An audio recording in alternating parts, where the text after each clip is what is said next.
Welcome to 1,000 Tiny Steps. I'm Barb Higgins, and in this podcast, I'll share personal stories of great joy and tragedy and the steps that brought me there. I have become adept at tracing them backward to find the origin of an event, good or bad, that has affected my life. I have gone from being on top of the world with Division I All-American success to being unable to get out of bed with the grief of losing a child, and everything in between. I am painfully honest, which can make people uncomfortable, but discomfort brings growth, and oftentimes tragedy brings joy.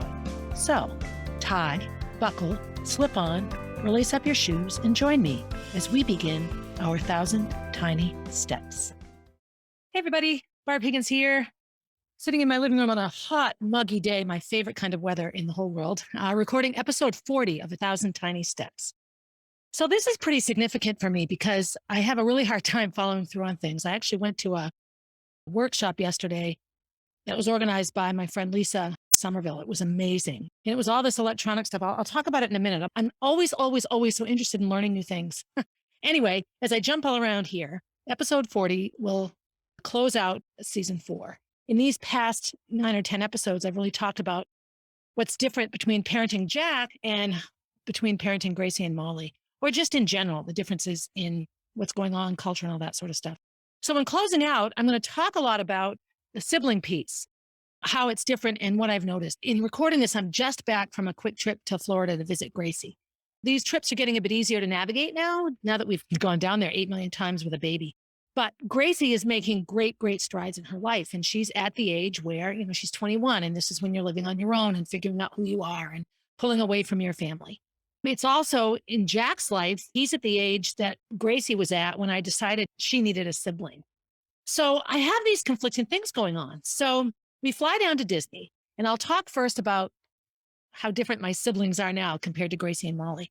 So with Molly and Gracie and Molly, they connected really instantly. It took Gracie about 4 months to really adjust to Molly being around. She had a really hard time in the beginning. She was an only child, and she was a very sort of emotionally needy child. She needed to be held a lot. She needed a lot of feedback. And now she suddenly had to share that. And it was hard for her. Her first actual sentence that had meaning was Molly down. And she wanted me to put Molly down. I never ever didn't. I remember taking a little grief from my mom and Kenny, a little bit, not a lot, but you don't have to put her down. She needs to get used to her carrying it. No, I just wanted her to know that I understood what she said and I would do the best I could. Sometimes I sat down on the kitchen floor, put Molly next to me, picked up Gracie, and my response was 1 mommy, 2 babies. And that was sort of the first year of Molly's life in navigating being a mother with 2 little babies, 2 babies, 2 years old and a newborn. So I look back on those years now and, it all goes by so fast. When you're swallowed up in the baby piece, it's hard to get discouraged and feel like, oh my God, my life is over. I don't do anything except clean up puke and poop, nurse and all this. Then it's over and you look back on it and it's like, where did it go? I can't believe it was as long ago as it was that I was nursing Gracie and Molly, and they were at the age that Jack is now. So down to Disney we go. And of course, anywhere we go, people assume that Kenny and I are the grandparents and that Gracie is the child and that Jack is Gracie's baby. And so when Gracie says, no, this is my baby brother, these are our parents, then, there's the variety of responses, but that isn't even what's important anymore because we're getting used to all of that. What's important is that they're siblings. If Gracie and Molly were together now at Disney, they would be off doing their thing. They're siblings of the same age and they do all these things together and they're so connected in so many ways. I just feel that everything they did would have been one half of the other and 100% of each. And so watching Gracie with Jack, I can step back and sort of observe because it's interesting to me. Of course, she's going to be a parental figure in some ways to him. She's old enough to be his mother. She nurtures him and cares for him. She changes his diaper. She plays in the pool. Oh, he loves her so much. The minute he sees her, he's just thrilled and big smiles and all. So her interactions with Jack are full of love, but it's a different kind of love. It's a much more nurturing, I have to take care of you, you're a baby kind of love. In some of the negative commentary and all of the news coverage that we've gotten for having Jack at our age, a lot of people have said, yeah, well, his sister's going to end up raising him. And Gracie knows first and foremost that the minute she hands him back, she's off the hook. He is not hers to raise. I will raise Jack. Kenny will raise Jack. Gracie will be a part of it, but she will be his big sister. So spending this time at Disney was interesting. She made all these little videos with him and all these little selfies. And all of the things that kids do with their online social media and such, she did with Jack. And I love it. And I'm learning too. I made a reel with all these little video things. I was very proud of myself. Of course, then it disappeared and I had to repost it. And I don't know what I did. Anyway, I digress. I have 2 children now. I had 2 children when Molly and Gracie were alive. Molly and Gracie were both alive. Gracie's still alive. But it's very, very different. I have 2 children who will grow up with completely different realities of what I'm like as a mother and what their life is like. I'm all sweaty because I'm back from CrossFit and Kenny's out driving around with Jack. So I have time so I can squeeze in a podcast recording. But I was driving home and I drove down Pine Street, and that's just a street in Concord where a lot of Gracie and Molly's friends lived in that neighborhood, our school neighborhood. And I just, they're all grown up and this neighborhood is completely different now. And it was such an integral part of our day-to-day life, New Year's Day parties and running by people's homes and stopping to sit on the front porch. And then, this is where Eli lived and this is where Alice lived. And, this is where Papa C lived and, all the different houses where all their friends lived growing up. And it's interesting to just look and see, it's all completely different now, different families, some kids, some not kids. It will be hard to say how it will be when Jack is that age. And will Jack go to Krista McAuliffe School? Because that is his neighborhood school.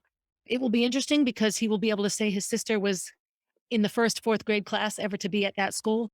She was there the year it opened. And by the time he gets there, it will have been open for several years. So these are things that go through my mind all the time. And I get these pangs of like panic and homesickness. Like I want to go back. I want Molly back so bad. And, it's May. This month is just difficult. So incorporating my panic-driven pleas to the universe for Molly to come back, for me to wake up and have it be 2003 and I could try this again. And then here I have Jack, who wouldn't exist if Molly had lived.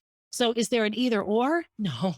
There's just a both. I have to look at Jack as an unbelievable positive piece of all we've gone through since losing Molly and all the different paths I could have taken in this loss. And here I am with a baby.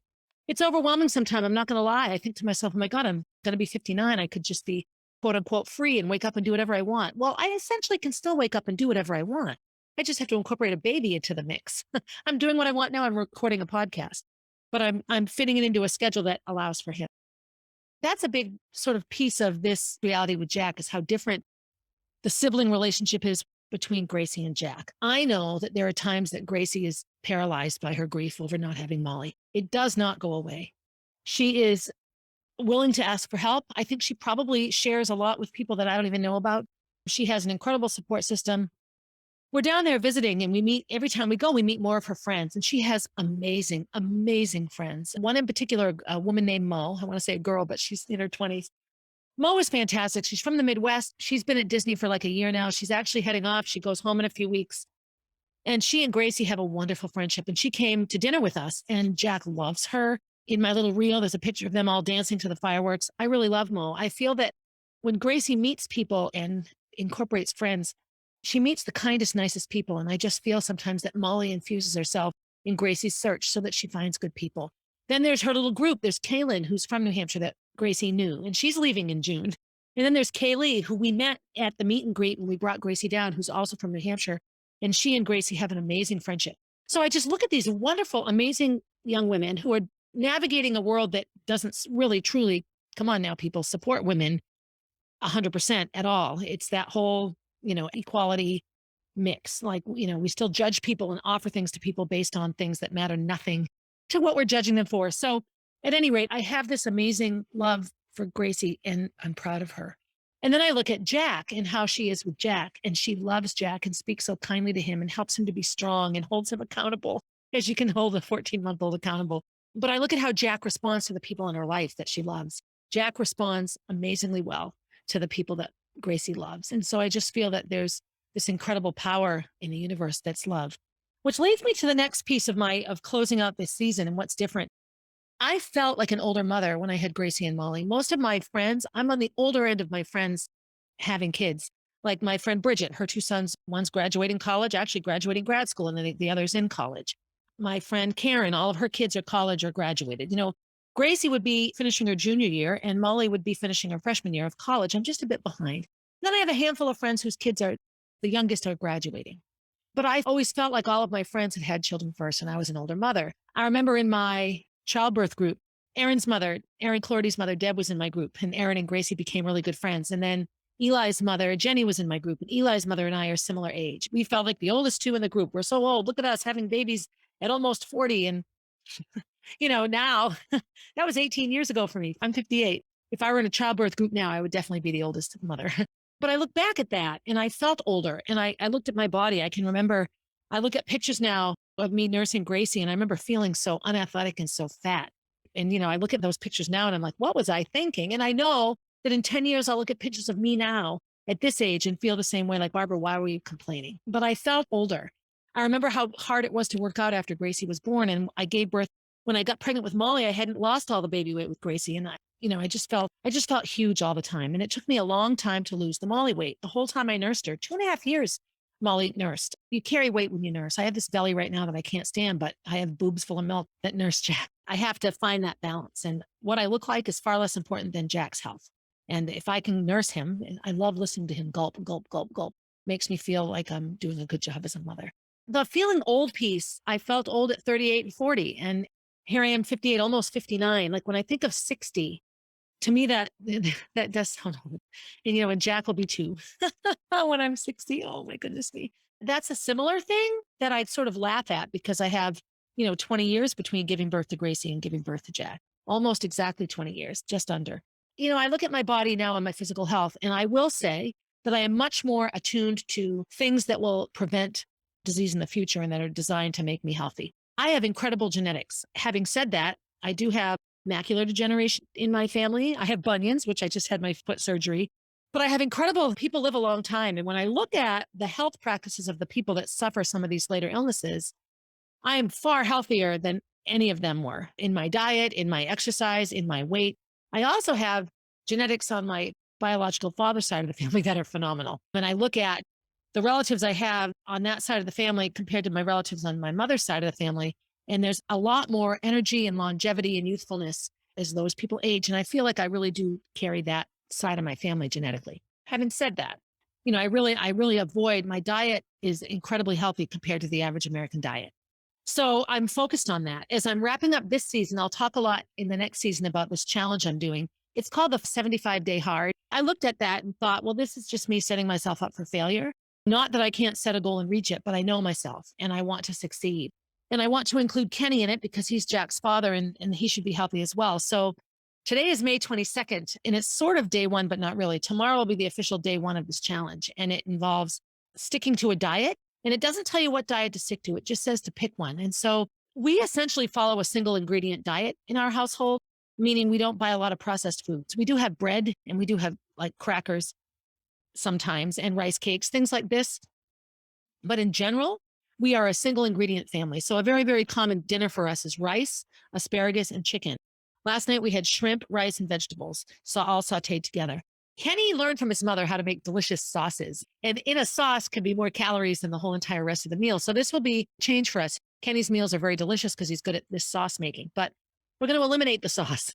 We'll do oil and vinegar and, olive oil, and we'll do garlic powder and things like this. You can season your food without calories and without a lot of fat and all that kind of stuff. So we sat down and sort of worked it out, and the diet piece won't be difficult. The big piece for both of us will be the no alcohol. I have to say, as we've aged, we control the alcohol much better. Kenny and I were pretty heavy drinkers for a long time in the early days of Gracie and Molly. As I would get fit and unfit, and I've done all these different health challenges over the years, sometimes alcohol disappears and sometimes it's back. Obviously, when I was pregnant with Jack, I didn't drink. And then in nursing, I have to be very, very careful, drink when I'm not going to nurse and that sort of thing. But we're going to eliminate the alcohol. The other piece is to exercise every day. And so the hard version has 2 45-minute sessions a day. We have to be realistic in that we have a baby and a really, really juggly schedule. And so we're going to have 2 a day. And for Kenny, one can be walking Jack. He walked Jack every day when Jack was a baby. So as we get up in the morning, he can put Jack in the carriage and have his morning coffee as he takes a walk around the park. It could be a 1-mile walk. The hard version of this challenge has a 45-minute session. Okay, a 20-minute walk first thing in the morning is going to count for us as exercise number 1. We have to just develop the pattern and make ourselves do it. The afternoon one, we have plenty of stuff in our barn, but I also coach at a CrossFit gym. So Kenny and Jack, we could all 3 go down there, either during a small class or when the gym is empty, and Kenny and I can work out there and have a second workout of the day. That will be harder for Kenny than me. I thrive on working out and I can do anything I need to do to make it fit. Where Kenny is at physically, kidney transplant wise, and being 66, I have to remind myself that he's 4 years away from 70, which is incredibly scary. Mowing our lawn is a 2-hour procedure for him, and it's pouring with sweat and stopping for a break and drinking water and weed whacking. In my mind, that's an exercise session. That could be 2 45-minute sessions. He could divide it up. The hard version has one of them having to be outside, and I completely agree with this. And I'll get into why I do in a minute. 75-day hard version has you drinking a gallon of water a day. Well, water consumption is tricky because you can overhydrate and it messes up your electrolytes. So we're going to go with a half your body weight in ounces. So right now I weigh 144. So that's 72 ounces of water a day for me. I'll have to make myself do that. It won't be difficult because I'm one like, okay, I need 12 ounces. I just guzzle it down. Kenny has a really hard time remembering to drink water. And it's just, that will be a challenge for him. And I'm putting it all out there because I just want people to know that all we ever see sometimes is how great the person looks at the end. Look at the before and after, and we don't see all that goes into it. So he'll have to drink about 100 ounces a day. He's heavy right now.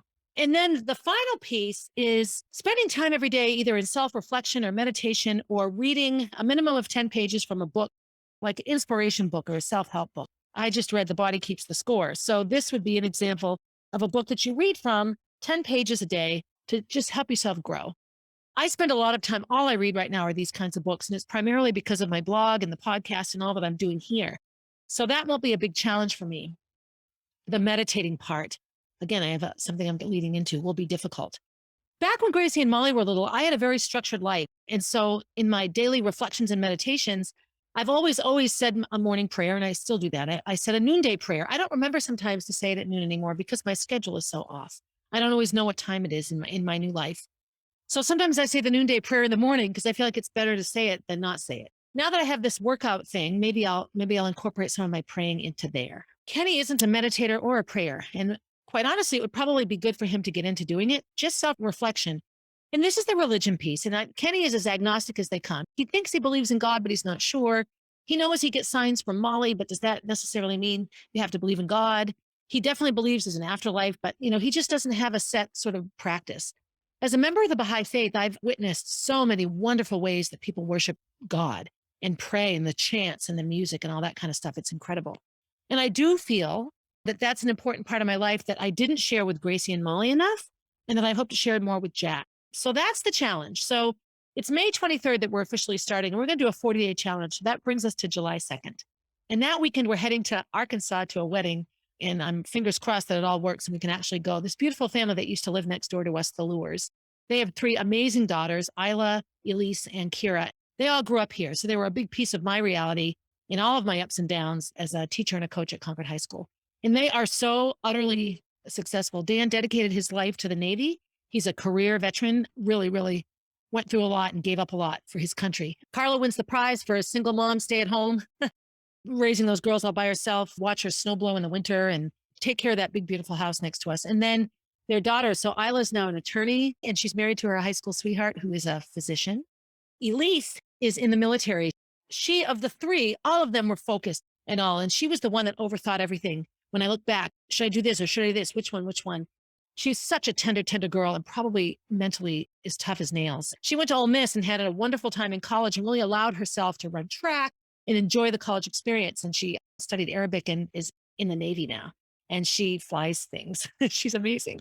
And then Kira is the youngest and she's an architect. And they all sort of knew what they wanted and they went for it and they got it. And this is a family that throws a Southern wedding. I'll tell you right now, the pictures of their weddings are phenomenal. So they've invited us to every one. And that's big in my heart.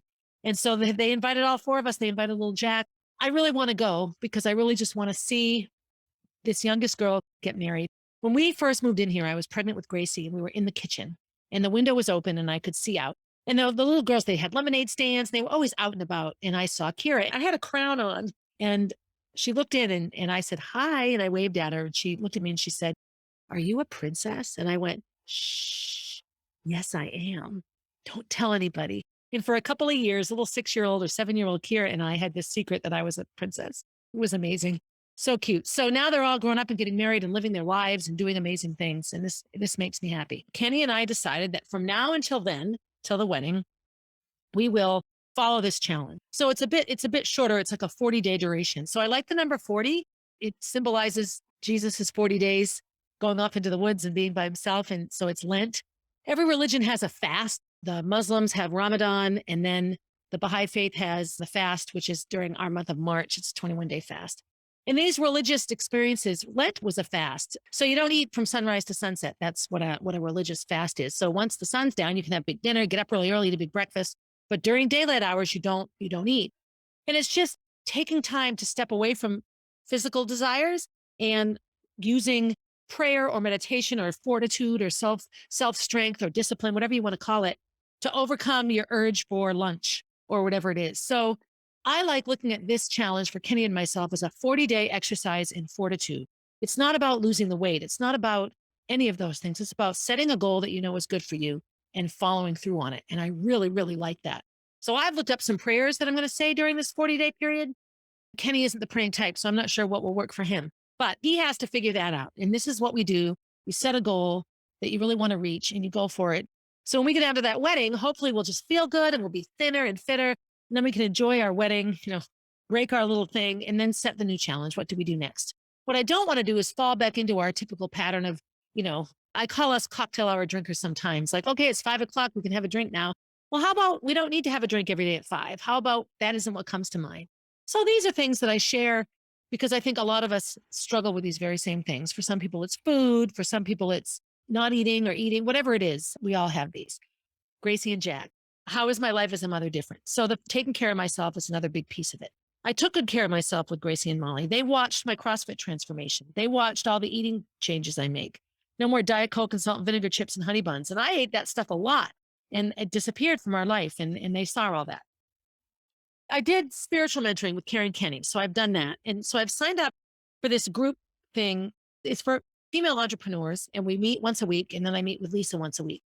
What's really getting in the way of you reaching your goals? And I signed up for it. Not that I need one more class in my life, but I had this amazing podcast editor and he helped me set goals. And I don't even remember what they are and I don't follow through on them. I've been with Lisa now for about a month, 3 weeks maybe. And she organized this amazing breakfast for us yesterday with her friend Lisa at a place called Ness Health. And so what this was you do an electromagnetic scan. You put your hand on like a pad, like a mouse pad, and it scans the frequencies in your body. And what comes up is areas of your body and things that are in need of balance or are, way off balance or way in balance. It was amazing. And so in looking at a mental list of things that bother me, my mouth hurts sometimes. I'm angry a lot. I did a Facebook Live yesterday. I'm just angry so much. And it's not okay for me to be angry. I have to stop being angry. That's what I'm doing right now. I'm trying to not be angry. Anyway, I made a list. So I put my hand on the scan and no one saw the list. And all of the things that I'm struggling with in my life came up as weaknesses in my body. So Net Health, it's infoceutical. So what it is, it's homeopathic and you look at the frequencies in your body and what frequencies are working and what aren't. It talks about chakras. And so if you're into meditation or yoga, you know that we have all these different chakras. And believe it or not, all my chakras are in balance. But to be that way, a lot of the rest of me isn't in balance. The woman's name is Lisa Keegan, and she's in Salisbury, Massachusetts, and she's a bioenergetic practitioner. I learned so much from that yesterday, so much, unbelievable amount of help and things that I can do for myself that don't involve $9 million worth of eating this way and giving up this. You pour the homeopathic remedy in water and you drink it. So yes, there'll be some cost there, but really I have nothing to lose in trying this. And it's also just a mindset and a way of thinking and a way of living your life. And so it gives you all these suggestions. I have a big suggestion for me is the slow down suggestion, because a lot of my frenetic energy gets in the way of me being well balanced. So I'm going to give this a try. This is something I've never done. And maybe it's one more thing I'm running to, but in the conversation with this woman, Lisa, she was talking about working with kids that have ADHD and how difficult learning is for them. And in the airplane flying home, I made a comment. There's this little boy behind me who could not stop talking. Blah, blah, blah, blah, blah, blah, blah, blah. And his grandmother apologized. I'm like, no. He's like a 9-year-old boy who won't shut up. It's my favorite kind of kid. She was talking about her experience with teaching kids like this. And that when she would address issues, play certain types of music that had a frequency to it, let them sit on a tea stool, let them move around while they learned, let them sing. I remember years ago, I had a student named Chad who really couldn't read. He had a hard time learning. And his particular class, I had them stand on the tables and then we would sing and we would read the lyrics to songs as we sang. And they had no trouble reading the lyrics. They could have never sang the song before, but the tune would be repetitive. So they knew the tune, or it was a tune they knew. and I could put their words to it and they would read. So I got a phone call from Chad's mother, like, okay, he's standing on his dresser reading really loud. What is this? Well, it was all that vestibular stimulation and meeting the frequencies and so that their body could accept the input and the output was reading. So I'm listening to her talk about all these things that I used to do. And I'm just like, how did I end up here? The universe is funny. How did I even find Lisa? She appeared on a suggested friends thing on Facebook. You should friend her. You have similar friends. And we do. We have like 15 mutual friends that all come from these little self-help group type things. So I had this amazing day. It was like 5 hours I spent listening and learning and comparing and meeting other amazing women. So how am I a different mother to Jack and Gracie versus Jack and Molly? I'm actually probably in most ways the very same mother. I want to be healthy. I want to be well. I want them to have a spiritual infusion in their life. I do not have a predisposition on what religion they choose. If they choose a religion at all, it has to come from your heart. They have to decide. And so they will learn about everything. They meaning Gracie will continue to learn and Jack will learn. I will also end saying, as I'm winding this up, saying that day-to-day life for me is as frenetic as ever, but I do feel that Kenny and I, in our recent communications around how we find balance, are finally getting to a point where we really can put together a life where he can do what he needs to do and I can do what I need to do. We can both grow as people separately, even though we're here together in this house. And that's the only way we're going to find any sort of peace to get over all of the trauma of the loss of Molly and all that was going on in our lives when that happened. We still have a lot of anger. And when we're not angry and we go back and talk about the arguments, we realize that we still hold a lot of anger for things that happened 10 years ago. And we can't ever, ever undo all that. We have to process it through. Anger showed up. Anger was a huge thing. Oh my God, it was like my top thing of electromagnetically speaking, what's getting in my way. Another thing I always did with Molly and Gracie is I never, ever had them wear shoes. And Jack doesn't wear shoes either. And they get dirty feet. But touching, we have so much energy that's available to us from the earth. And so I spent so many years living in a city where you never get to be barefoot on the ground. And spending 15 or 20 minutes a day with your feet touching the ground, whether it's sand at the beach, whether it's grass at a park, whatever it is, it's called grounding. We're foolish to think we are separate from the earth just because we've created ways to be separate from the earth. One of the things I was really off balance on was affected by flying. The day before I went to this workshop, I had flown home from Florida. So I look at these things and I think, okay, this can't be just coincidental. There has to be some health issues here that are big. I'm taking a leap and I'm going to look into it. So I just really, all of this information will be in the show notes here. If you're interested in this sort of thing, I'll tell you right now, this woman, Lisa, is knowledgeable and expresses herself well. And I just came away from there feeling like I had been led to something I really was supposed to get a handle on. You can use the little homeopathic remedies. You put the drops in the water and you drink it. You don't have to go on a diet. You don't have to exercise. You just do this. And what it does is it balances your body electrically. When you think of how our heart works, I remember watching Molly when she was plugged in. So much of life is electric. I can't talk.